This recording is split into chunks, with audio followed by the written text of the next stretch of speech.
اعوذ باللہ من الشیطان اللعین الرجیم بسم اللہ الرحمن الرحیم الحمد للہ رب العالمین الصلاة والسلام علی اشرف الانبیاء والمرسلین وعلی آلہ الطیبین الطاہرین المعصومین الذین اذہب اللہ عنہم الرجس وطہرہم تطہیرا اما بعد الفصل الثامن في الشفقة والنصيحة ينبغي أن يكون صاحب العلم مشفقا ناصحا فالحسد يضر ولا ينفع بل يشغله عن نیت تحصیل الکمال۔ عزیزان محترم، ہماری آپ کے ساتھ گفتگو مرحوم خواجہ نصیر الدین طوسی رحمۃ اللہ علیہ کی نورانی کتاب آداب المتعلمین کے بارے میں جاری تھی، جسے ہم عاشقان علوم دین کے لیے باقاعدہ بیان کر رہے ہیں تاکہ وہ افراد جو حوزہائے علمیہ میں تحصیل علم کے لیے آتے ہیں، علم سے محبت کی خاطر آتے ہیں، حضرات ائمہ معصومین علیہم الصلوۃ والسلام کے نورانی معارف کو سیکھنے کے لیے اپنے گھر سے باہر نکلتے ہیں، محنتیں کرتے ہیں، زحمتیں اٹھاتے ہیں، تکالیف برداشت کرتے ہیں، انہیں اس علم کو حاصل کرنے کے مقدمات کا علم ہونا چاہیے تاکہ وہ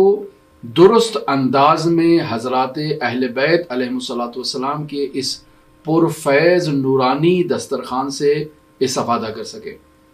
آج کی جو ہم آپ کی خدمت میں فصل لے کر آئے ہیں وہ اس کتاب کی 8ویں فصل ہے، اور ہم آپ کی خدمت میں بیان کر چکے ہیں پہلے کہ اس کتاب کی کل 12 فصلیں ہیں۔ آج ہم 8ویں فصل کا آغاز کر رہے ہیں کہ جس میں باقاعدہ فی الشفقۃ والنصیحۃ 2 عناوین کو بیان کیا گیا ہے۔ بظاہر مختصر 2 عنوان ہیں، شفقت اور نصیحت، لیکن ان کے اندر بہت ہی اہم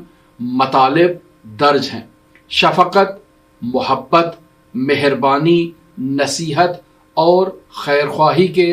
معنی میں آئے گا، یعنی جب بھی ہم ان کلمات کو دہراتے ہیں، نصیحت کو اور شفقت کو، تو شفقت سے وہی مہربانی اور محبت ہمارے ذہن میں آتا ہے، اور نصیحت سے جو مطلب ہمارے ذہن میں تبادر ذہنی اختیار کرتا ہے وہ کلمہ نصح سے ہے، یعنی کسی کو اخلاقی نصیحت کرنا، کسی کو ارشاد کرنا، کسی کی خیر خواہی کی خاطر اسے راہ راست کی طرف لے کر آنا، اور وہ شخص کہ جو کسی کو نصیحت کر رہا ہو، کسی کو راہ راست پر لا رہا ہو، کسی کی ہدایت کر رہا ہو، اس شخص کو ناصح کہا جاتا ہے علمی اصطلاح میں۔ لہٰذا نصیحت کے 2 بنیادی رکن ہوتے ہیں۔ پہلا رکن اس کا خیر خواہی ہونا، اس کا دل سوز ہونا، اس کا ارشاد کرنا، یہ پہلا نقطہ ہے کہ وہ شخص جو نصیحت کر رہا ہے وہ شفیق ہونا چاہیے، وہ خیر خواہ ہونا چاہیے، وہ محب ہونا چاہیے، وہ دل سوز ہونا چاہیے، تاکہ کسی شخص کو دل سوزی کی بنیاد پر، خیر خواہی کی بنیاد پر اسے امر بالمعروف کرے۔ پس پہلا رکن جو اس نصیحت سے متعلق ہے وہ شفقت کا ہونا ہے، وہ خیر خواہی کا ہونا ہے، وہ دل سوزی کا ہونا ہے، وہ مہربانی کا ہونا ہے، اور دوسرا بنیادی رکن جو اس نصیحت سے متعلق ہے وہ امانت داری کا ہونا ہے، یعنی وہ شخص جو کسی کو نصیحت کر رہا ہے وہ امین ہونا چاہیے، یعنی راہ راست کی طرف اسے ہدایت کرے اور اسے کسی خیانت آمیز راستے کی طرف منتقل نہ کرے، یعنی اسے جب وہ نصیحت کر رہا ہے تو درست راستے کی طرف نصیحت کرے، غلط راستے کی طرف نصیحت ہرگز نہ کرے۔ لہٰذا ہم باقاعدہ اسی مطلب کو قرآن مجید میں بھی دیکھتے ہیں۔ سورہ اعراف کی آیت نمبر 68 ہے کہ یہاں پر باقاعدہ ارشاد ہو رہا ہے، بسم اللہ الرحمن الرحیم، ابلغکم رسالات ربی وانا لکم ناصح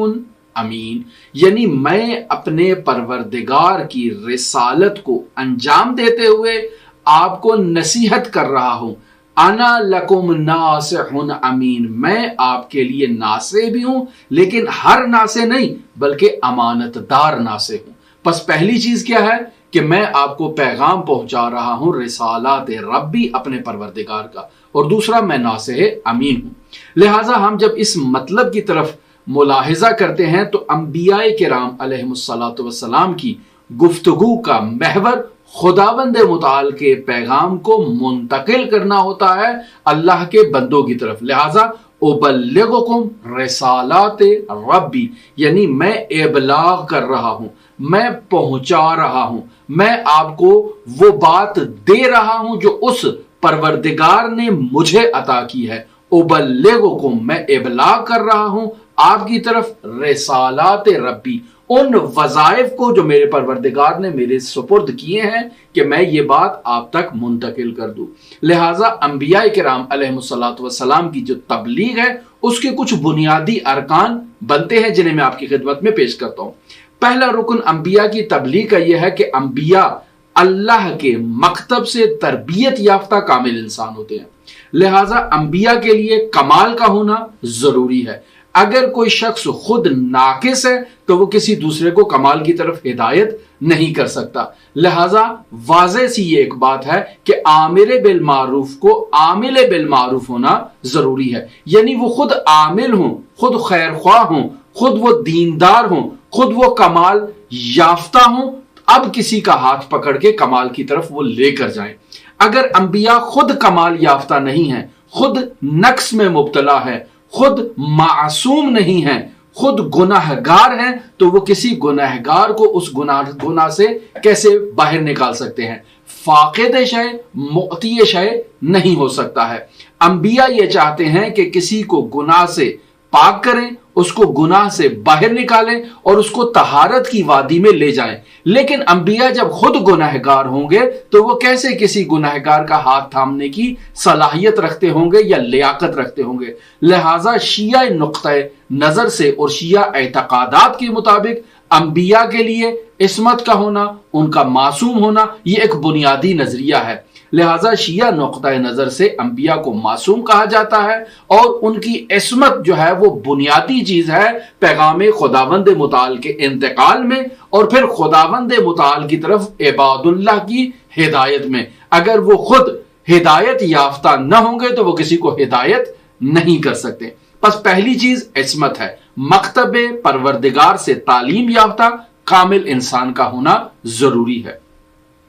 دوسری چیز جسے انبیاء کرام علیہم الصلاۃ والسلام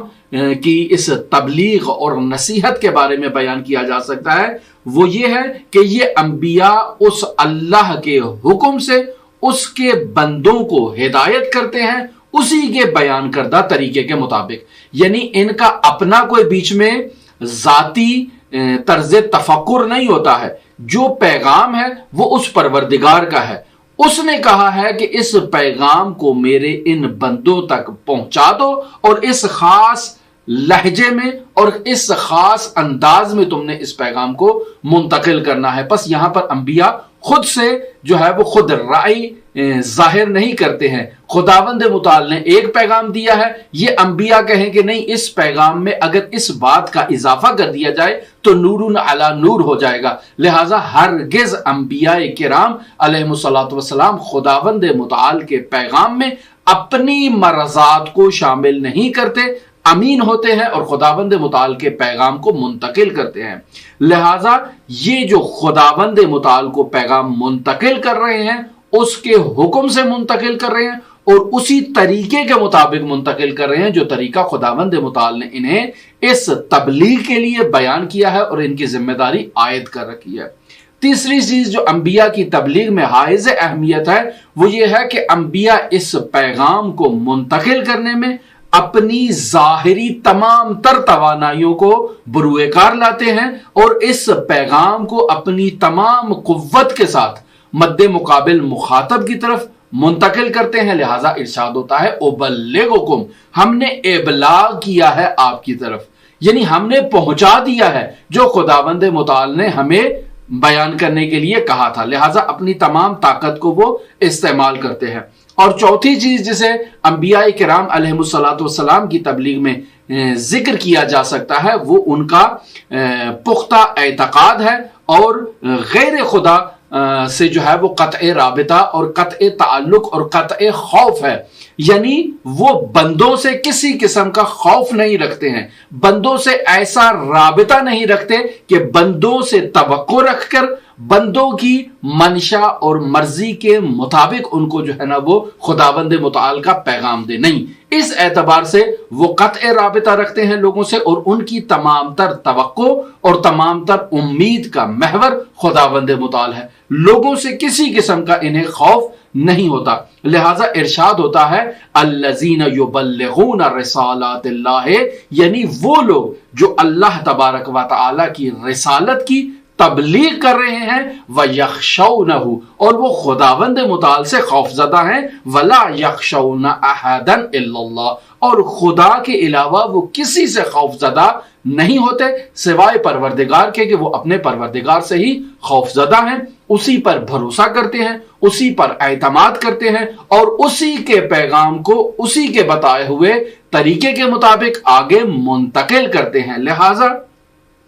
ایک طالب علم کو، جو طالب علم ہے، جو تحصیل علم کے لیے اپنے گھر سے نکلا ہے، اس کے لیے بھی یہ ضروری ہے کہ وہ ان اخلاقی اقدار کی رعایت کرتے ہوئے شفیق ہو اور ناصح ہو۔ اگر وہ شفیق ہوگا، اگر وہ ناصح ہوگا طالب علم، اور اسی طرح سے استاد کے لیے بھی ضروری ہے کہ وہ شفیق ہو، اور استاد کے لیے بھی ضروری ہے کہ وہ ناصح ہو۔ استاد طالب علم پر شفقت کرے گا، استاد طالب علم پر نصیحت کرے گا، اور طالب علم بھی مد مقابل استاد کے ساتھ شفقت کے ساتھ، احترام کے ساتھ، ملائمت کے ساتھ، عزت کے ساتھ، وقار کے ساتھ پیش آئے گا، اور استاد کو اس کا حق دے گا۔ آج کل کے معاشرے کی طرح نہیں ہے کہ جہاں پر استاد کو اس کا احترام نہیں کیا جاتا، اسے اس کا حق نہیں دیا جاتا، اسے اس کے رتبے اور مرتبے پر نہیں بٹھایا جاتا۔ اگر آج کے معاشرے میں یہ روش اسی طرح سے جاری رہی، یعنی استاد کا احترام نہ کیا گیا، استاد کی عزت کو اور وقار کو بحال نہ کیا گیا، تو یہ اقدار ختم ہوتی جائیں گی، اور یہ جو افراد معاشرے سے تحصیل کر کے معاشرے کی خدمت کے لیے آئیں گے، ان میں اخلاقی اقدار کا فقدان ہوگا، کیونکہ انہوں نے خود اپنے استاد کا احترام نہیں کیا، معاشرہ بھی انہیں ان کا وہ مقام اور وہ رتبہ نہیں دے گا جس رتبے کے یہ لائق تھے، کیوں؟ چونکہ انہوں نے خود کسی کے حق طلبی کی ہے۔ آج جو مقافات عمل ہے، ان کا بھی حق آگے سے طلب ہو رہا ہے۔ لہٰذا ان چیزوں کو مد نظر رکھنا ضروری ہے۔ اگر کوئی شخص شفیق نہیں ہے، یعنی استاد بھی شفیق نہیں ہے، طالب علم بھی آگے سے شفیق نہیں ہے، بلکہ اس کے اپوزٹ استاد بھی جو ہے وہ متکبر ہے، استاد بھی بد اخلاق ہے، استاد بھی جو ہے وہ غرور میں مبتلا ہے، استاد بھی جو ہے وہ ایسی رذائل اخلاقی میں مبتلا ہے، تو یقینی بات ہے اس کے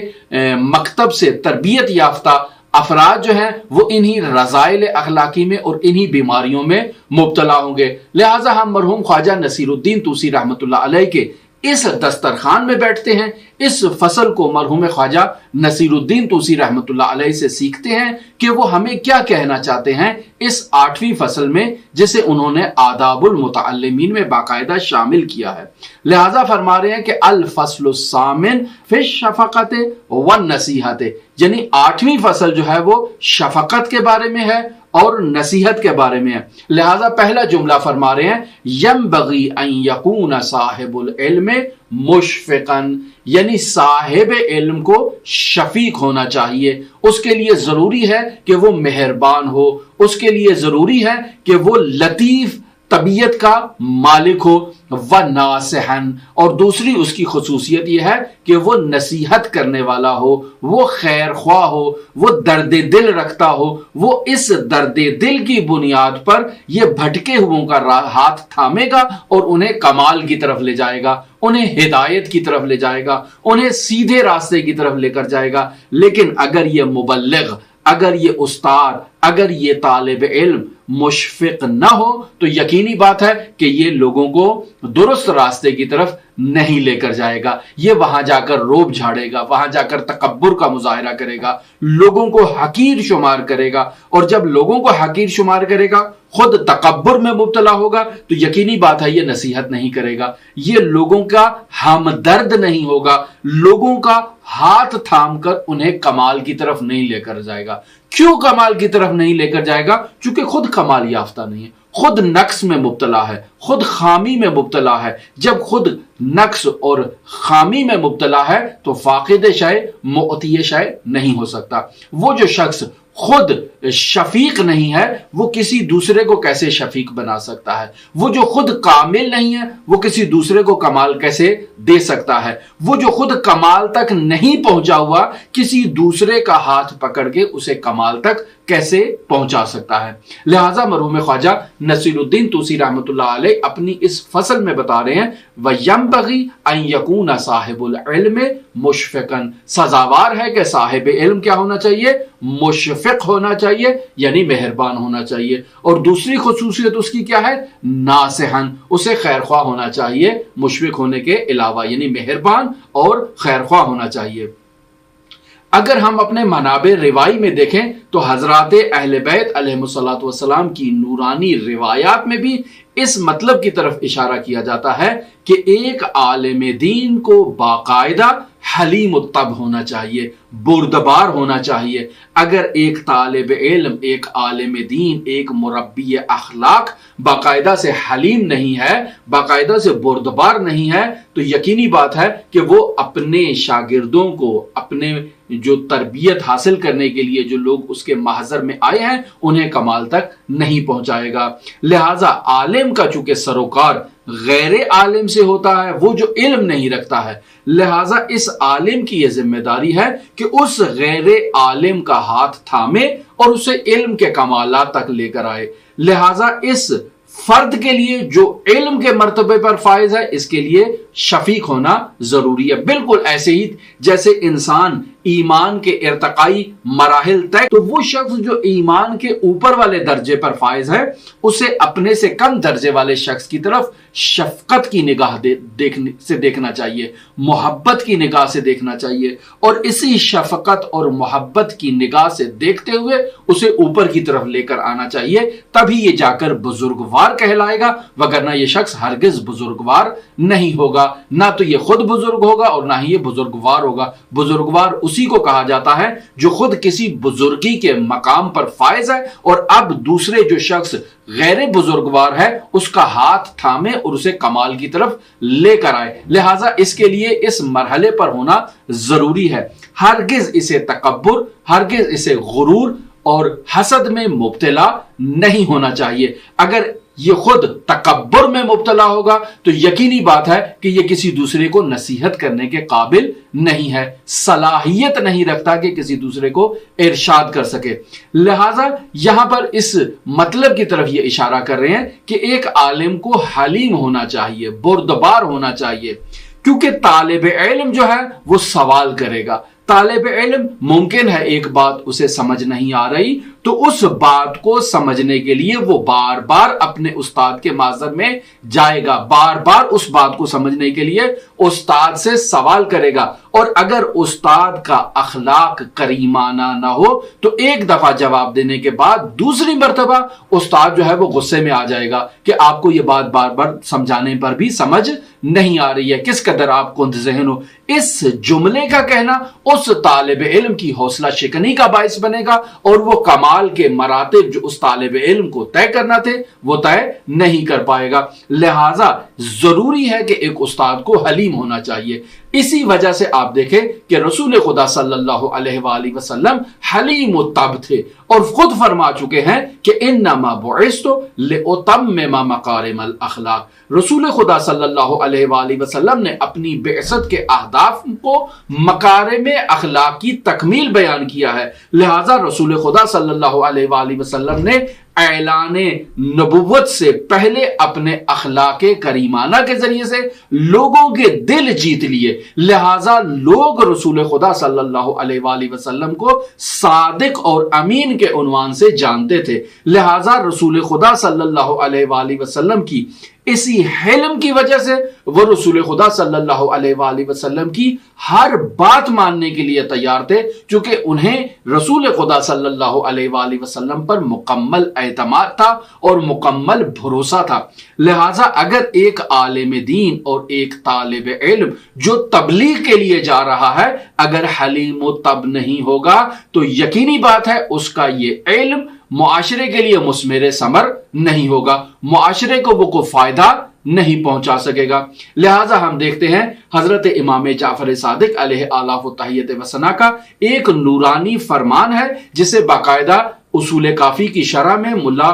صالح مازندرانی جلد نمبر 2 صفحہ نمبر 65 پر اس روایت کو باقاعدہ مکتوب فرماتے ہیں کہ ارشاد ہوتا ہے، امام صادق فرما رہے ہیں، اطلبوا العلم وتزینوا معه بالحلم والوقار، یعنی علم کو حاصل کرو، علم کو طلب کرو اور اس علم کو حاصل کرنے کے ساتھ خود کو مزین کرو، کس کے ساتھ؟ حلم کے ساتھ، بردباری کے ساتھ اور وقار کے ساتھ۔ اگر ایک عالم حلیم و تب نہیں ہوگا تو اس کا علم کا کوئی فائدہ نہیں ہے، لہٰذا عالم کے لیے حلیم و تب ہونا چاہیے۔ اب جب یہ عالم حلیم و تب ہے تو پھر امام صادق کیا فرما رہے ہیں؟ وَتَوَاضَعُوا لِمَنْ تُعَلِّمُونَهُ الْعِلْمَ، اور جس سے تم علم حاصل کر رہے ہو اس کے سامنے متواضع ہونا چاہیے،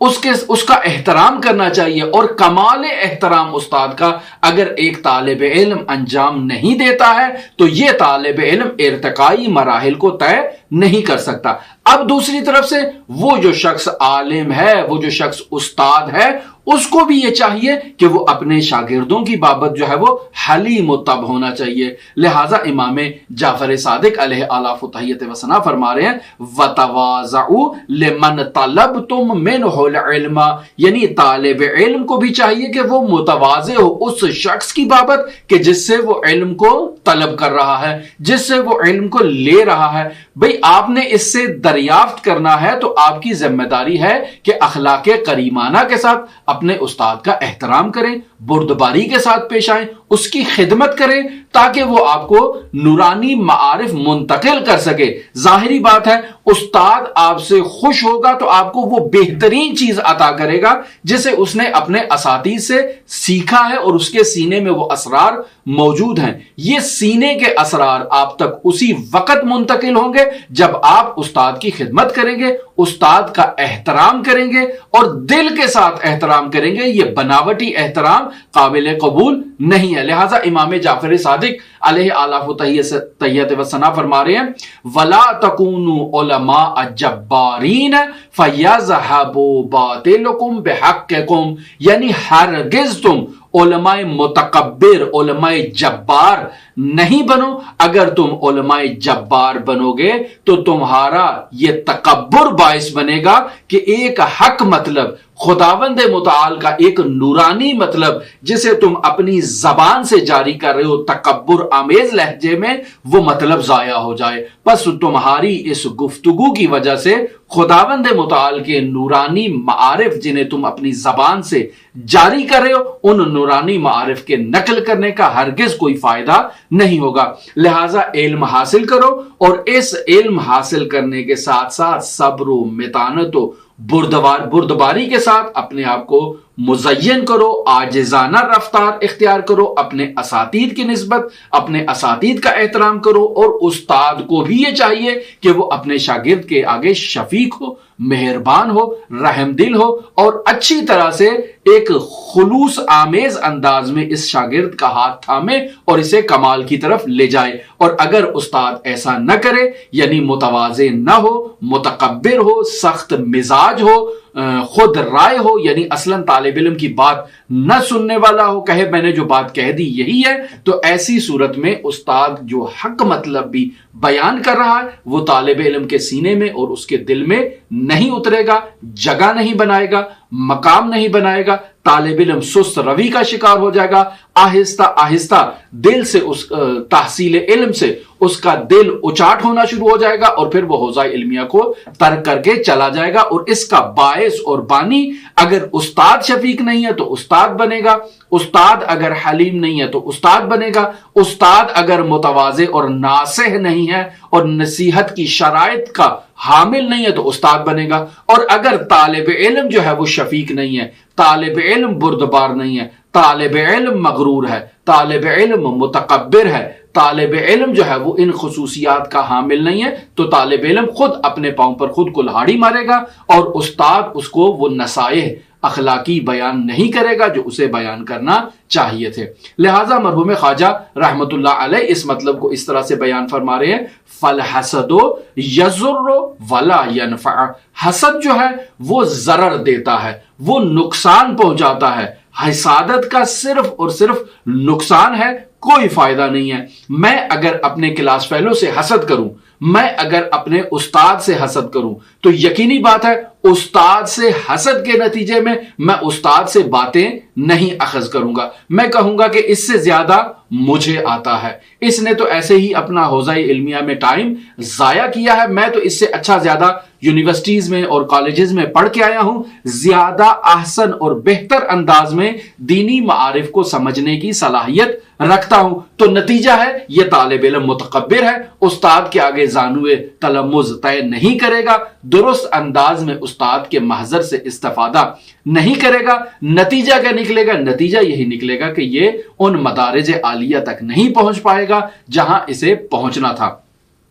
لہٰذا یہ حسد کرنا, یہ غرور میں مبتلا ہونا, یہ طالب علم کو فائدہ مند نہیں ہے, استاد کے لیے بھی یہ چیز مفید نہیں ہے. بل یشغلہ عن نیت تحصیل الکمال, یہی جو حسد ہے یہ اس کو نقصان اتنا پہنچائے گا کہ یہ اس کے دل کو اسی حسد میں مشغول کر دے گا. بل یشغلہ, یہ حسد اسے مشغول کرے گا اپنے ہی کاموں میں اور اس کا دھیان منصرف کر دے گا عن نیت تحصیل الکمال. یہ حوزہ علمیہ میں آیا تھا, قال الصادق وقال الباقر وقال علی ابن موسیٰ الرضا علیہ آلاف التحیت و ثنا کو سیکھنے کے لیے, امام رضا علیہ السلام کے محضر میں سیکھنے کے لیے آیا تھا. لیکن چونکہ تکبر میں مبتلا ہے, چونکہ غرور میں مبتلا ہے, چونکہ حسد میں مبتلا ہے, ان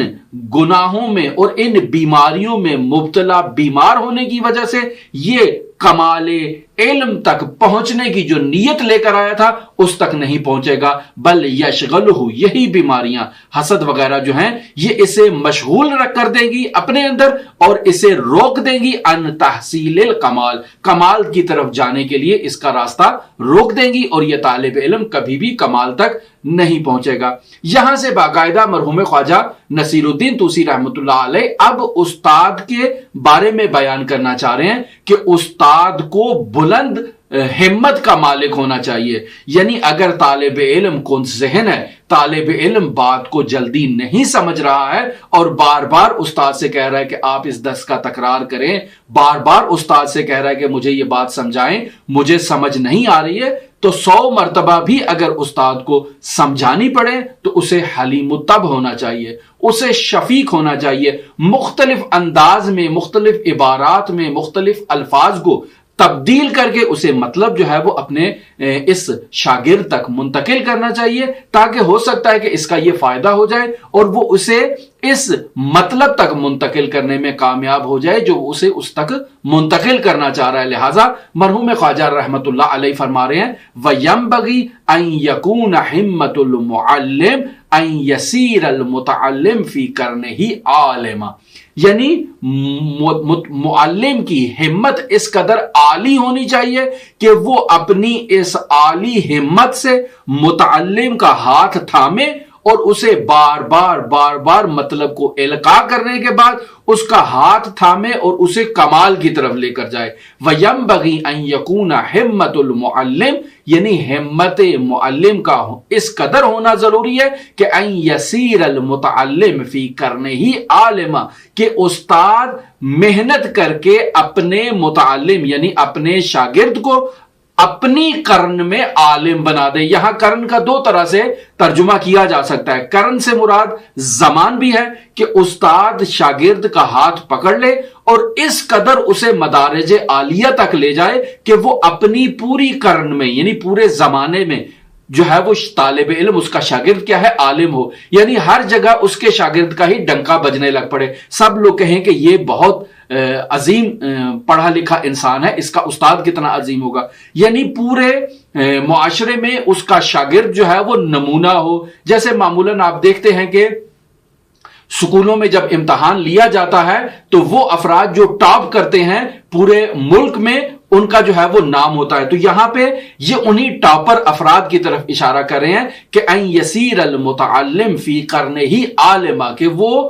طالب علم جو ہے وہ استاد اس پر اتنی محنت کرے کہ وہ قرن میں عالم ہو جائے یا پوری ملک میں کیا کرے ٹاپ کر لے۔ ایک اس کا یہ ترجمہ کیا جا سکتا ہے۔ ایک اس کا ترجمہ یہ کیا جا سکتا ہے کہ ان یسیر المتعلم فی قرنہ عالما، کہ یہ متعلم اپنی کلاس میں ٹاپ کرے، یعنی اپنی کلاس کے باقی جو سٹوڈنٹس ہیں ان میں زیادہ مہارت کے ساتھ زیادہ جو ہے نا وہ نکھر کر سامنے آئے۔ تو اس صورت میں ممکن ہے کسی کے ذہن میں یہ بات آ جائے کہ یہ تبعیض کر رہا ہے استاد، ایک خاص شاگرد کے اوپر زیادہ توجہ دے رہا ہے اور باقی افراد کے اوپر توجہ نہیں دے رہا ہے۔ نہیں، اس کا ہرگز یہ مطلب نہیں کہ استاد اپنی کلاس میں تبعیض کر رہا ہے، نہیں، بعض افراد کی استعداد اور صلاحیتیں زیادہ ہوتی ہیں، اگر استاد ان کے اوپر خاص توجہ دے تو وہ ٹاپر افراد میں تبدیل ہو سکتے ہیں ان افراد کی نسبت جو کن ذہن ہے۔ لہٰذا استاد محنت سب کے اوپر کر رہا ہے، لیکن وہ افراد کہ جو زیادہ صلاحیت رکھتے ہیں استاد ان کے اوپر زیادہ توجہ دے رہا ہے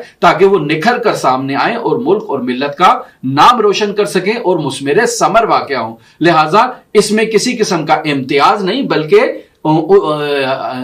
عین عدالت ہے، چونکہ عدل کی تعریف بھی یہی کی جاتی ہے کہ وضع الشیء فی محلہ، یہ زیادہ صلاحیت رکھتا ہے، اس کے ساتھ عدالت اسی طرح سے ہے کہ اس پر زیادہ توجہ دی جائے، اور وہ جو کم صلاحیت رکھتا ہے اس پر بھی توجہ دی جائے لیکن اس کا مقام اس زیادہ صلاحیت والے شخص کی نسبت کم ہوگا، البتہ اس پر توجہ دی جائے، اس کو ترغیب دلائی جائے، اس کی ہمت بلند کی جائے تاکہ وہ بھی مدارج عالیہ طے کرنے میں اپنی کمال ہمت کا مظاہرہ کرے۔ لہذا مرحوم خواجہ رحمت اللہ علیہ فرما رہے ہیں وَيَنبَغِي أَن يَكُونَ حِمَّةُ الْمُعَلِّمِ أَن يَسِيرَ الْمُتَعَلِّمُ فِي قَرْنِهِ عَالِيَةً، یعنی سزاوار ہے، ضروری ہے، بہتر ہے کہ معلم کی ہمت ایسی ہونی چاہیے کہ وہ بنا دے اپنے متعلم کو اپنے زمانے میں عالم، وَيَشْفَقُ عَلَى تَلَامِذِهِ بِحَيْث فاق علی علماء العالم، یہاں پر یشفق کا یہ بھی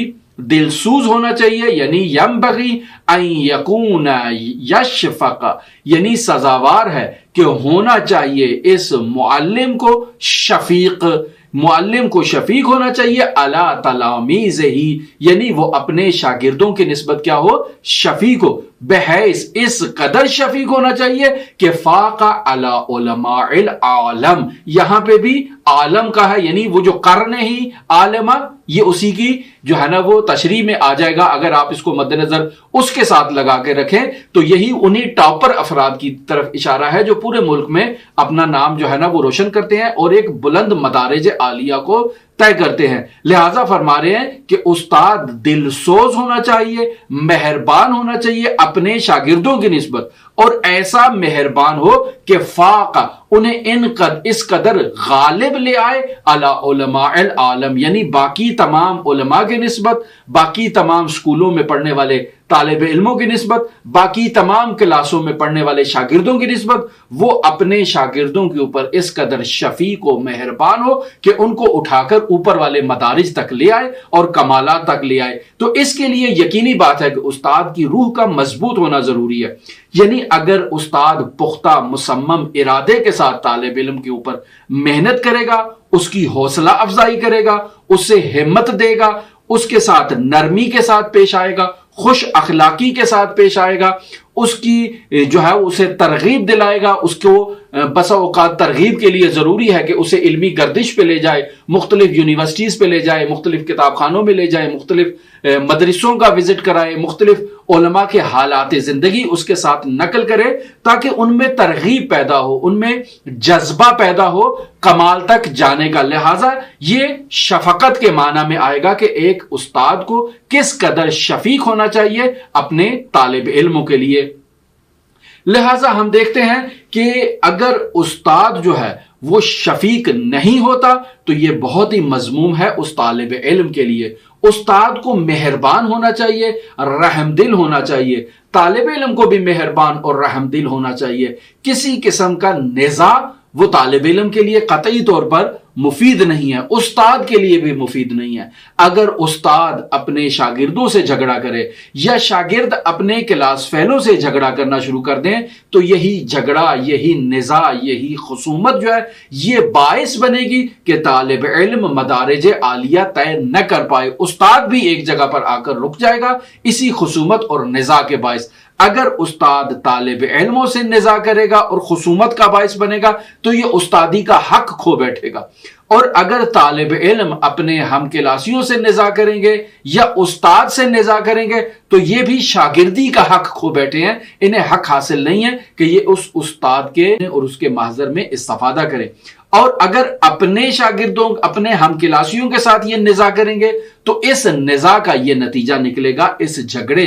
اور خصومت کا یہ نتیجہ نکلے گا کہ یہ مدارج عالیہ طے نہ کر پائیں۔ استاد انہیں نصیحت کرے گا، یہ ایک کان سے سنیں گے دوسرے کان سے نکال دیں گے۔ لہذا مرحوم خواجہ رحمت اللہ علیہ اس مطلب کی طرف بھی یہاں پر اشارہ کر رہے ہیں اور فرما رہے ہیں وَيَنبَغِي لِطَالِبِ الْعِلْمِ أَن لَا يُنَازِعَ أَحَدًا، طالب علم کے لیے یہ ضروری ہے کہ وہ کسی کے ساتھ نزاع نہ کرے، کلاس میں جائے، نہایت دلچسپی کے ساتھ استاد کی گفتگو کو سنے، جب مباحثے کے لیے بیٹھے تو کمال احترام کے ساتھ اپنا مطلب جو ہے وہ مباحثے میں بیان کرے، لیکن دیکھے کہ اگر نزاع ہو رہا ہے، مد مقابل جو میرا مباحثی ہے وہ مطلب کو غلط بیان کر رہا ہے تو مجھے مخاصمہ نہیں کرنا ہے کہ میں اپنی بات پہ اڑ جاؤں اور کہوں کہ نہیں میری بات صحیح ہے، وہ آگے سے مخاصمہ کرے گا اور کہے گا کہ میری بات صحیح ہے، تو ہم دونوں کے درمیان بحث و نزاع و مجادلہ شدت اختیار کر جائے گا اور ہماری توجہ تحصیل علم کے میدان سے ہٹ جائے گی۔ ظاہری بات ہے کہ جب وہ کوئی مطلب میرے سامنے بیان کرے گا اور بات اس کی درست ہوگی، میری بات غلط ہوگی، تو اس سے میرے دل میں کینہ نہیں پیدا ہونا چاہیے کہ اس نے بات درست کر دی اور وہ مجھ پر سبقت لے گیا، اور یہی اس کا سبقت لے جانا میرے دل میں رنجش کا باعث بنے، میں اس سے حسد کرنا شروع کر دوں، یہ حسد مجھے کمال سے روک دے گا۔ اور اگر میں اس سے خصومت کرنا شروع کر دوں اسی علمی مباحثے کی وجہ سے تو نتیجہ نکلے گا کہ اگر وہ مجھ سے خصومت کرے، میں اس سے خصومت کروں، تو ہم دونوں کمال تک پہنچنے سے رک جائیں گے اور کمال تک نہیں پہنچیں گے۔ لہٰذا مرحوم خواجہ نصیر الدین طوسی رحمۃ اللہ علیہ اس مطلب کی طرف اشارہ کر رہے ہیں وَيَنبَغِي لِطَالِبِ الْعِلْمِ أَن لَا يُنَازِعَ أَحَدًا، طالب علم کے لیے یہ سزاوار ہے اور یہ ضروری ہے کہ وہ ہرگز کسی کے ساتھ منازعہ اور مخاصمہ نہ کرے۔ پھر اس کے بعد کیا ہے وَلَا يُخَاصَمَهُ، اور کسی کے ساتھ نہ تو نزاع کرے اور نہ ہی مخاصمہ کرے۔ وہ جو ان ینازعہ کے اوپر داخل ہوا تھا وہی ان اسی عطف کی وجہ سے یخاصمہ کے اوپر بھی داخل ہوگا اور اس کو نصب دے دے گا۔ وَيَنبَغِي لِطَالِبِ الْعِلْمِ أَن لَا يُنَازِعَ وَيَنبَغِي لِطَالِبِ الْعِلْمِ أَن لَا يُخَاصِمَ، اسی طرح سے عبارت جو ہے وہ درست بن جائے گی۔ اب یہاں پر مرحوم خواجہ نصیر الدین طوسی رحمۃ اللہ علیہ علت عدم نزاع اور علت عدم مخاصمہ بیان کریں۔ کیوں طالب علم نزاع نہ کرے اور کیوں طالب علم مخاصمہ نہ کرے؟ کیوں؟ لِأَنَّهُ يُضَيِّعُ الْأَوْقَاتِ، ضَيَّعَ يُضَيِّعُ، لِأَنَّهُ يُضَيِّعُ، یہ کیا کرے گا؟ ضائع کر دے گا کس چیز کو؟ اوقات کو، طالب علم کے وقت کو کیا کرے گا؟ ضائع کر دے گا۔ اگر طالب علم نزاع کرے، مخاصمہ کرے تو اس کی توجہ تحصیل علم سے ہٹ جائے گی اور ساری کی ساری توجہ نزاع اور مخاصمے کی طرف بھی باقی رہے گی۔ اور بالخصوص اگر یہ مخاصمہ اور نزاع تحصیلی نہ ہو بلکہ تنظیمی نزاع ہو، یہ نزاع حزبی ہو، یہ نزاع غیر درسی ہو، تو اس میں نزاع طالب علم کو کبھی بھی کمال کی طرف جانے نہیں دے گا اور اس کا راستہ روکے گا۔ اور ہم دیکھ رہے ہیں کہ حوزہائے علمیہ میں اس قدر مخاصمہ اور نزاع حزبی اور نزاع غیر علمی موجود ہے جو طالب علم کو ارتقائی مراحل طے کرنے نہیں دے رہا. اور بسا اوقات نزاع اور مخاصمہ علمی ہے، میں اصلاً اپنے مد مقابل مباحثی کو کچھ سمجھتا ہی نہیں ہوں. آپ کسی طالب علم کے بارے میں کسی سے پوچھیں تو کہ اس کو کچھ آتا جاتا نہیں ہے، وہ تو کچھ بھی نہیں سمجھتا ہے، سارا کچھ صرف میں ہی سمجھتا ہوں. تو یہ مخاصمہ اور یہ نزاع جو ہے یہ درست نہیں ہے اور طالب علم کو ارتقائی مراحل تک ہرگز نہیں جانے دے گا. لہٰذا فرما رہے ہیں لِأَنَّهُ يُضَيِّعُ الْأَوْقَاتِ، یہ وقت کو ضائع کرنے کا باعث بنے گا. فَالْمُحْسِنُ، اب وہ جو درست مطلب بیان کر رہا ہے مباحثے کے اندر، فَالْمُحْسِنُ سَيُجْزَى بِإِحْسَانِهِ، وہ اپنے احسان پر خداوند متعال کی بارگاہ سے عنقریب اجر پائے گا. کیوں؟ چونکہ اس نے اچھا مطلب بیان کیا ہے. یعنی اگر تو وہ اپنے مباحثی کے ساتھ اچھے انداز میں گفتگو کر رہا ہے اور ایک اچھا مطلب بیان کر رہا ہے، لیکن اس کا مباحثی وہ مطلب درست نہیں لے رہا بلکہ غلط مطلب بیان کر رہا ہے، تو یہ درست مطلب بیان کرنے کے بعد بردباری کا مظاہرہ کرے اور خاموش ہو جائے. اس نے صحیح مطلب بیان کیا ہے تو اس صحیح مطلب کو بیان کرنے کے نتیجے میں خداوند متعال اس کو اجر دے گا. اور اگر یہ اپنا مطلب اس کو منتقل کرنے میں کامیاب ہو جائے تو یہاں اس کو 2 اجر ہوں گے اس کے. لیکن اگر چونکہ منتقل کرنے میں کامیاب نہیں ہوا ہے تو ایک اجر تو اس کا خداوند متعال کی بارگاہ میں محفوظ ہے. لہٰذا اگر یہ نزاع نہیں کرے گا، اگر یہ مخاصمہ نہیں کرے گا، اپنا وقت ضائع نہیں کرے گا، تو یہ نزاع نہ کر کے احسان کر رہا ہے، مخاصمہ نہ کر کے احسان کر رہا ہے، وقت ضائع نہ کر کے احسان کر رہا ہے، تو فَالْمُحْسِنُ سَيُجْزَى بِإِحْسَانِهِ، تو یہ جو احسان کر رہا ہے، وقت ضائع نہیں کر رہا، مخاصمہ نہیں کر رہا ہے، نزاع نہیں کر رہا ہے، تو اسے اس احسان کے بدلے میں خداوند متعال کی بارگاہ سے عنقریب اسے جزا ملے گی اس احسان کی. فَالْمُسِيءُ، وہ جو مخاصمہ کر رہا ہے، وہ جو نزاع کر رہا ہے، وہ جو وقت کو ضائع کر رہا ہے، فَالْمُسِيءُ سَيَكْفِيهِ مساوی ہے، تو اس شخص کے لیے کہ جو یہ ان برائیوں میں مبتلا ہے، اس کے لیے یہی برائیاں کافی ہیں کہ وہ اسے لے ڈوبیں گی اور اسے کمال تک نہیں جانے دیں گی. وہ اپنا تمام وقت جو ہے وہ اسی مخاصمے میں، اسی نزاع میں ضائع کرتا چلا جائے گا اور کمال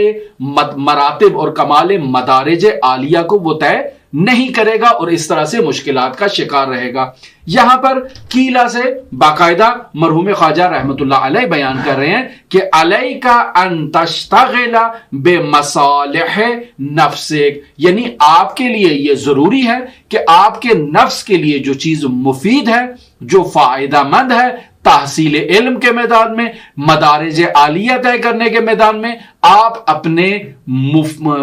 مفادات کو مد نظر رکھتے ہوئے ان پر عمل کریں اور کمال علمی حاصل کریں، کمال عملی حاصل کریں، مدارج عالیہ کو طے کریں اور اپنا وقت جو ہے وہ فضولیات میں اور باطلات میں ضائع نہیں کریں. یہ آپ کی ذمہ داری ہے کہ آپ اپنے فائدے کی خاطر، اپنے مصالح کی خاطر علمی سرگرمیوں میں مصروف رہیں، مخاصمہ نہیں کریں، نزاع نہیں کریں اور اپنا وقت ضائع نہیں کریں. لا بقہر عدوک،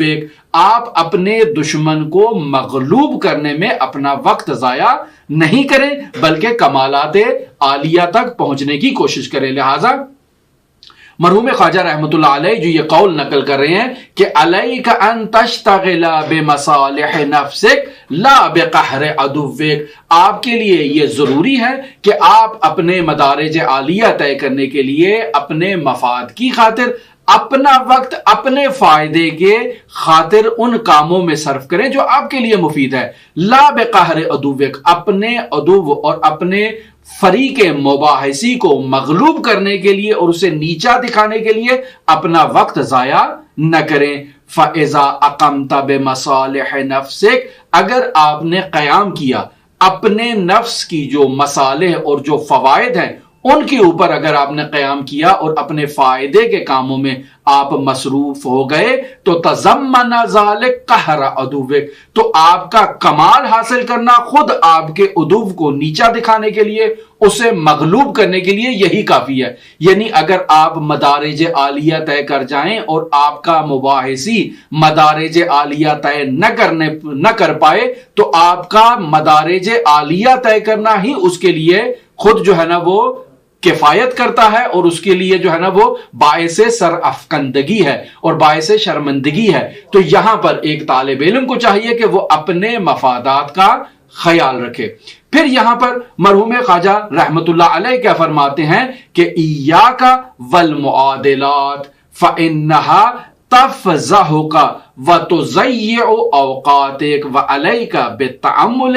لا سیما من السفہاء۔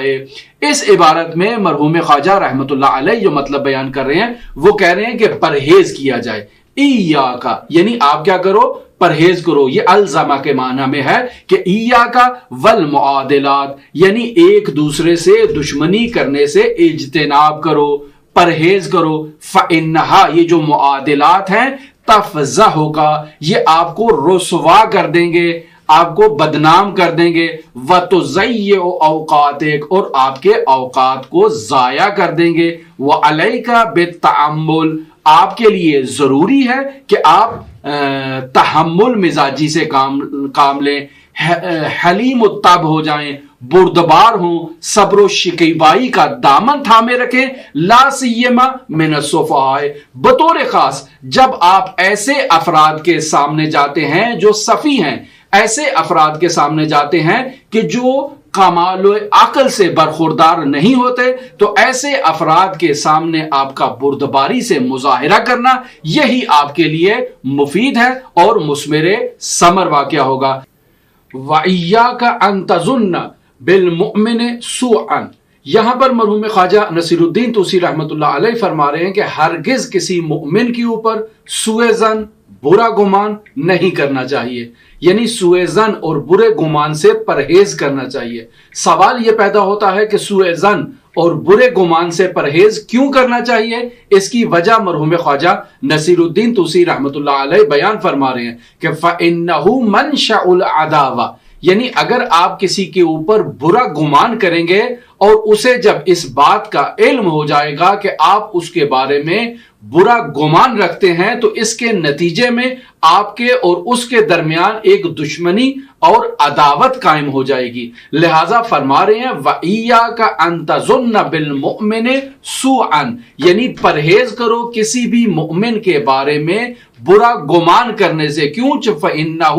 مَنْشَأُ الْعَدَاوَةِ، چونکہ کسی کے بارے میں برا گمان کرنے سے آپ کے اور اس کے درمیان عداوت قائم ہو جائے گی۔ وَلَا يَحِلُّ ذَلِكَ، اور یہ برا گمان کرنا آپ کے لیے ہرگز درست ثابت نہیں ہوگا۔ کیوں؟ چونکہ ارشاد امام علیہ الصلوۃ والسلام ہے، حضرات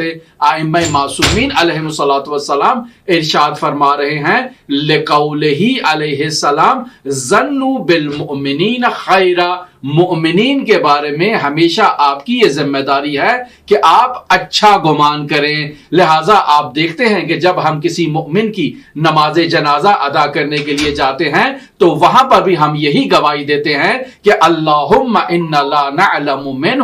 الا خیرا، اے میرے پروردگار میں اس کے بارے میں کچھ نہیں جانتا سوائے خیر کے۔ اور وہ خیر کیا ہے؟ حضرت مولا الموحدین امیر المؤمنین علی ابن ابی طالب علیہ آلاف التحیت و ثنا سے مودت اور ان کی ولایت کا اقرار کرنا۔ لہٰذا اے میرے پروردگار میں اس کے بارے میں کسی برائی کو نہیں جانتا ہوں، صرف اور صرف خیر ہی کو جانتا ہوں۔ تو ہماری یہ ذمہ داری ہے کہ ہم مؤمنین کے بارے میں صرف اور صرف اچھا گمان کریں، برا گمان نہ کریں۔ اگر ہم کسی کے بارے میں برا گمان کریں گے تو یہ برا گمان کرنا ان کے اور ہمارے درمیان عداوت اور دشمنی کا باعث بنے گا۔ لہٰذا مرحوم خواجہ نصیر الدین طوسی رحمت اللہ علیہ اس فصل کے آخر میں آخری جملہ جو بیان فرما رہے ہیں وہ یہ بیان فرما رہے ہیں وَإِنَّمَا يُنْشَأُ ذَلِكَ، یہ جو برا گمان آپ کر رہے ہیں کسی مؤمن کے بارے میں،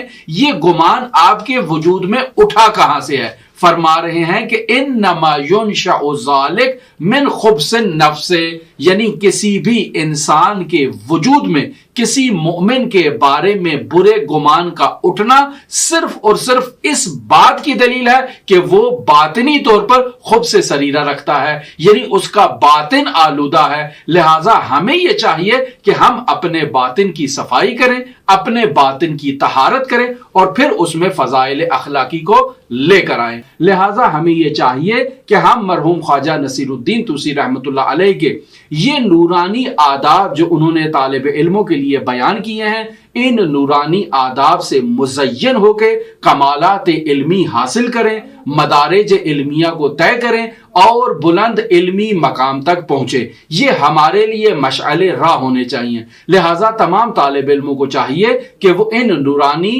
مطالب سے استفادہ کریں اور مرحوم خواجہ نصیر الدین طوسی رحمۃ اللہ علیہ کے اس نورانی دسترخوان سے بھرپور استفادہ کریں۔ ہماری آپ کے ساتھ گفتگو جاری رہے گی، ہمارے ساتھ رہیے گا۔ اللہم صلی علی محمد و آل محمد وعجل فرج قائم آل محمد۔